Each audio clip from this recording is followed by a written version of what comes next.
All right, guys, so we've got the Carter Downdraft carburetor, and as you've seen in the last video, I had a little bit of a miss, almost from the accelerator pump. So what I did is I had a friend of mine who's got a ultrasonic cleaner. I sent it to him. He's an aircraft mechanic as well, and he dipped it for me, cleaned everything up, and tested it. So everything should be good to put back together, but it's amazing what those ultrasonic cleaners will do instead of an old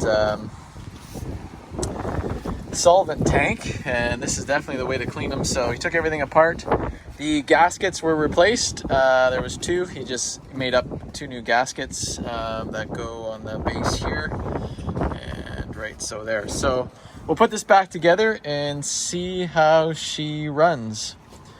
The accelerator pump, you can see right here, you can actually adjust it. There's 3 positions on there, depending on the temperature. So I've got it at the mid-range right now, and we'll see how it functions. So I thought I'd let you guys know the update on the 52 one-ton Power Wagon. Quick note, can anybody tell me what this number means here? Is this a paint code or a part number? 3852. This is the original kind of maroon color. The rest is obviously a patina, but just be curious to know if anybody knows what this stamping means. Maybe just a production, but always curious to learn and know a little bit more about these trucks. All right, I've got the carburetor back installed and just going to tighten up my bowl filter here the last little bit. I took the time to lubricate all the cables. So this is the choke cable here, and then I had the throttle cable here, and just lubricated the springs. One of my secret weapons that I love using in the shop, this deep creep seafoam. It works really good for getting into those spots. And this truck, like I said, it had been sitting for many years parked, and the brake, the e-brake, not too sure if it's called an emergency brake, but the brake that goes to the transmission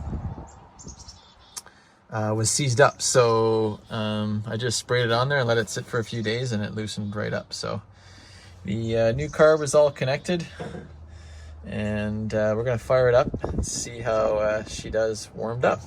All right, I just fired it up. It's about 8 degrees outside right now. A little bit of choke, and she fired up on the first try. There it is. I'm gonna let her warm up. Got no choke right now. Kind of idling on her own.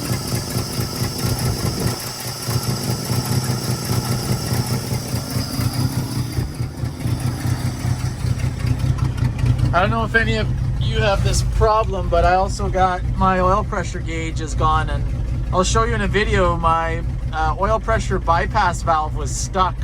So I don't know if the previous owner, if the oil pressure got too high and it broke the needle, but it's the first thing I did when I got the truck is I went through the entire system, and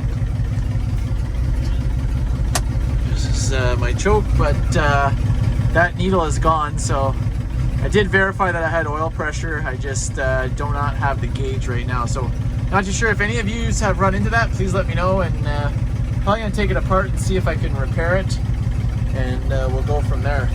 But it's warming up.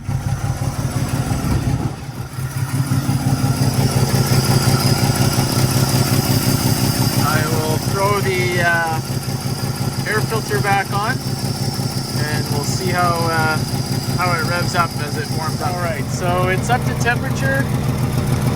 It's idling beautifully. I don't have, looks like I got a bit of a leak from the heater hose over here. Let me get that replaced. idling beautifully. I do have a bit of a miss as I'm engaging the throttle and putting the truck under load. So I want to do a compression test, will be the next thing. Carburetor's clean. Obviously verify the timing. Do a compression test. And I've also got a massive hole in the exhaust. So back pressure is probably affecting performance there too. So a few things to work through, but overall she's running much better with the carburetor clean now. So there's no miss with the when I depress the throttle. The accelerator pump seems to keep up with it, but it feels underpowered when I took it for a little bit of a drive. So a few things to check out.